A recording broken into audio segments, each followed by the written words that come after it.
So Hi. to talk to you, I just talked to Matthew and Sam a few days ago, um, and they're great. And I loved the film. Congratulations on it. Thank you. I really liked it. I had told both of them that one of the things that I was like most impressed with starting off with it is just how it looks. It's shot amazingly beautiful, and it's really it is. I went in not like knowing anything about it. I don't like to really like read about films before like I watch them, and it just looks really great to begin with. Um, Tell me a little bit how the story came to you and what made you want to make this particular film. That's a long story. How it came to me is that, the events surrounding Cecil Hotel and Lisa Lam, that's always intrigued me, right? So I first heard about it way back in 2000, I think 12 or 13 or something like that. I remember seeing it on the news, and I thought it was, a mockumentary, because it's based on the story, the real life story of Elisa Lam is very Yeah. similar to the plot of a Japanese film called Dark Water, which was later remade into an American horror movies as well. So I thought it was like a mockumentary or maybe a sequel or whatever. I didn't know it was real, and then the more I looked into it, I thought it was real. I found out it was real, and I was like, holy crap, this is actually real. It's no joke. And, and it always intrigued me in every single Halloween, because I live in LA. Every single Halloween, I would hear more about it. I would read articles about it. It's like it became like the top 10 mystery, living in LA. So finally, I'm like, okay, I really want to do something about it. I really want to make a movie. And then my production company, we were still just coming out. We were just finished being formed and everything else. We're like, hey, we need to make a movie with limited budget. What can we do? So I thought of this idea. Matt also knew the writer, Todd, Klick, which is the friend.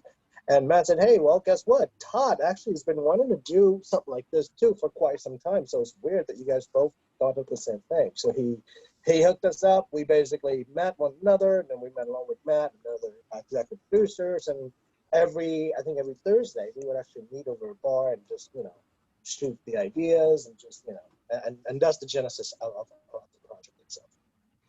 And Tim, how did the script make its way to you, and what stood out to you when you first read the script that made you want to be involved?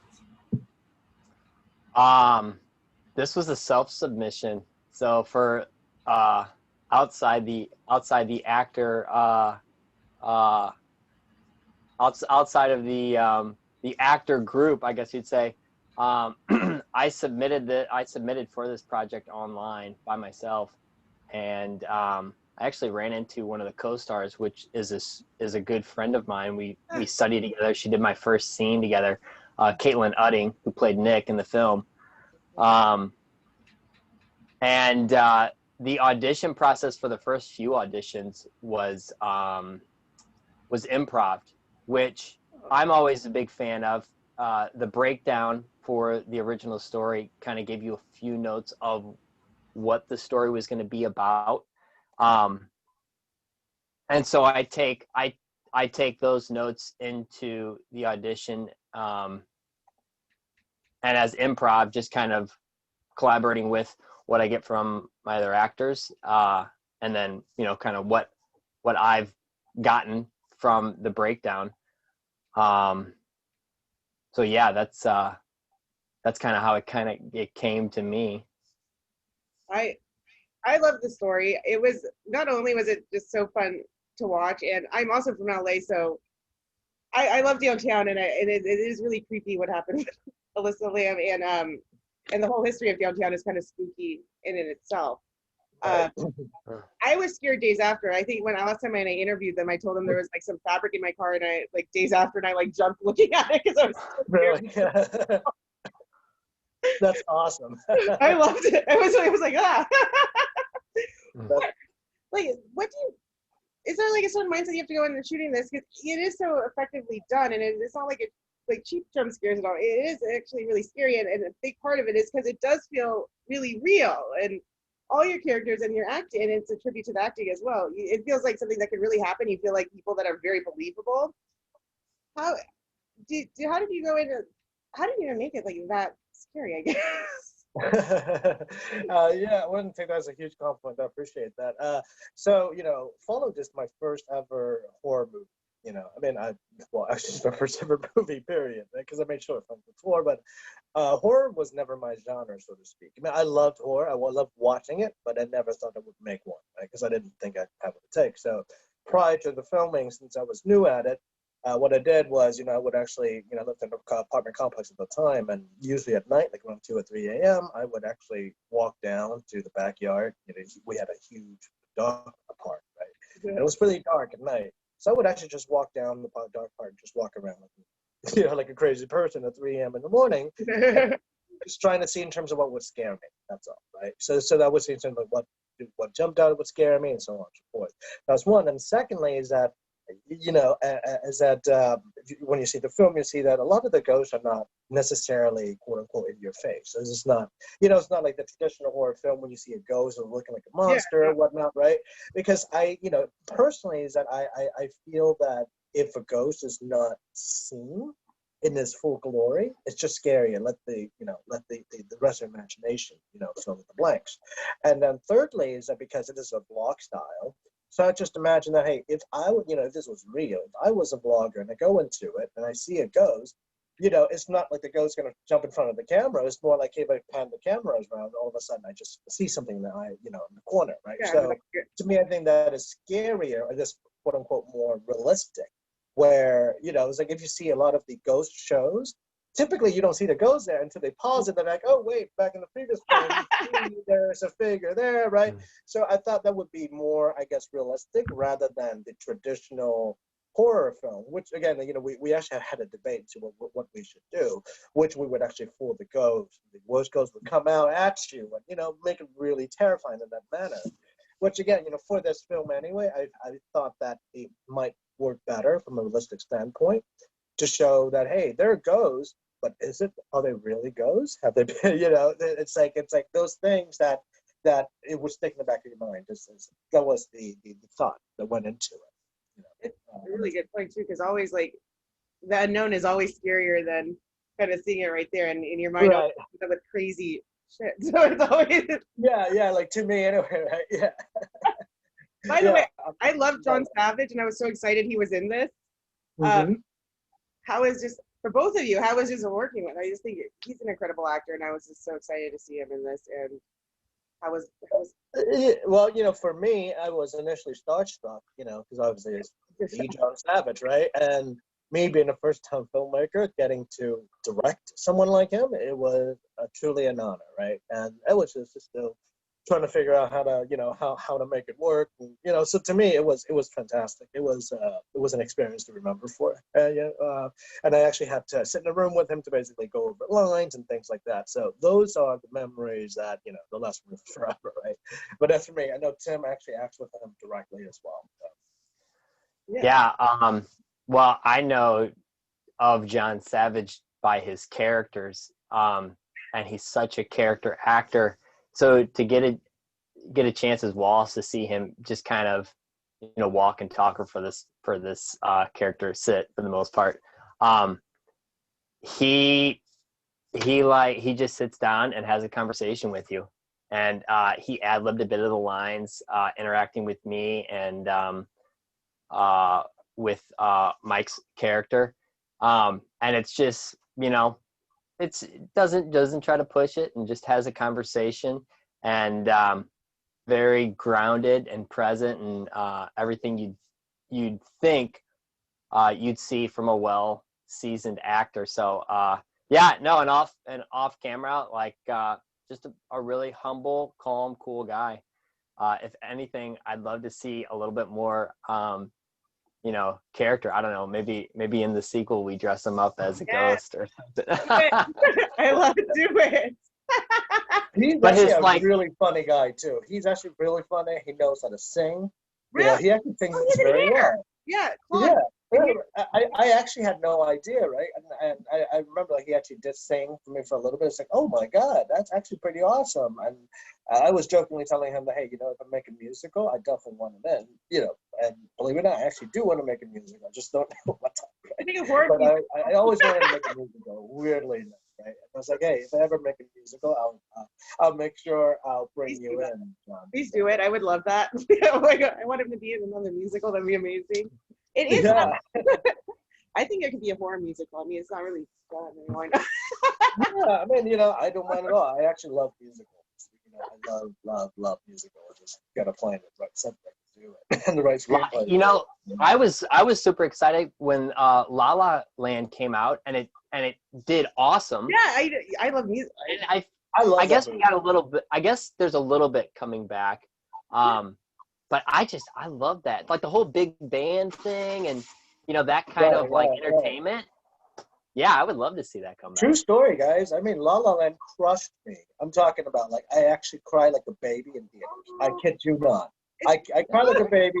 I mean, not because it was sad or anything like that. It's just because it was such a heartfelt love letter to all artists and, to filmmakers. And believe it or not, I actually thought about you guys, like about the actors that I work with, like I meant the struggles that we artists have to go through, and yet we never give up. Just like it hits me deep, So I remember like crying like a baby in theaters. My wife had to go. Like, I didn't know he was into softie. I'm like, no, actually, it's not about whether it's not just a love story that affected me, but it's like that whole love letter to to the artists out there. It's just like, I love that you said that. I love that. I agree with you. It is such a love letter to like artists and the industry in general. Of all the times that I wanted to give up because of how tough this business is, right? And I was like, yeah, no, I gotta press on, and I love the heck out of it. Well, people, they don't. I think sometimes it's kind of lost on this. You're like working in film, how long a movie actually takes to get made, and all that goes into it. When did you guys start shooting? Like, when did you actually did you shoot the film? September 2016. Yeah. So, in the movie, when 2016 and whatnot, literally, we actually tried to use the same dates that we shot. So it was made literally 4 years ago. Yeah. So, yes. It took us about 12 days, 12-day shooting, 2 different hotels, and that was all taking place in downtown LA. So, so it took us about 2 weeks to film everything, or 12 days to film everything, and then it took about a year to really edit it and everything else. And the reason why it took us too long is, for lack of better words, we are an incredibly micro-budget film, so therefore a lot of things is in-house. A case in point, right? After the movie's done, as you can see, there are special effects we needed to put in, and there's a computer effects we needed to put in, and we just didn't have money for it. So Matt Brubacher, our chief producer, genius guy, he took up upon the mantle of being an editor, and he only edited short film in the past, right? Like years ago, decades. Really? So it was his first time. No way. He literally went online, downloaded, the final cut, and then started reading the manual from page 1. You know what I mean? Just to see in terms of how it works. And he edited it, and it took him like a year, but obviously because we were really busy and all that, but it took us a year to do that, or less than a year, but to really polish it and so on and so forth. But the incredible feat is that this is his first time editing, a feature-length film, or even editing using Final Cut in the first place. So that was amazing. I love that though, because it's so. I mean, especially horror. Editing such a huge, any movie, but horror, I think it's so important to have good editing, and it's so well done, and it's so scary that I would never think that that was the first time you started editing. Yeah, he did a great job. Amazing. Appreciate it. Thank you. And I come from indie film world too, and I love films with smaller budget because I feel everybody's heart gets really put into it, and I think a lot of times it does translate more on screen. Sure. Because it's not just a job. Any movie shouldn't just be a job, and sometimes right. But you could tell that people are really passionate about it, and a lot of hard work and a lot of hours go into it, and I always think that translates to the viewer. Just yes. of it.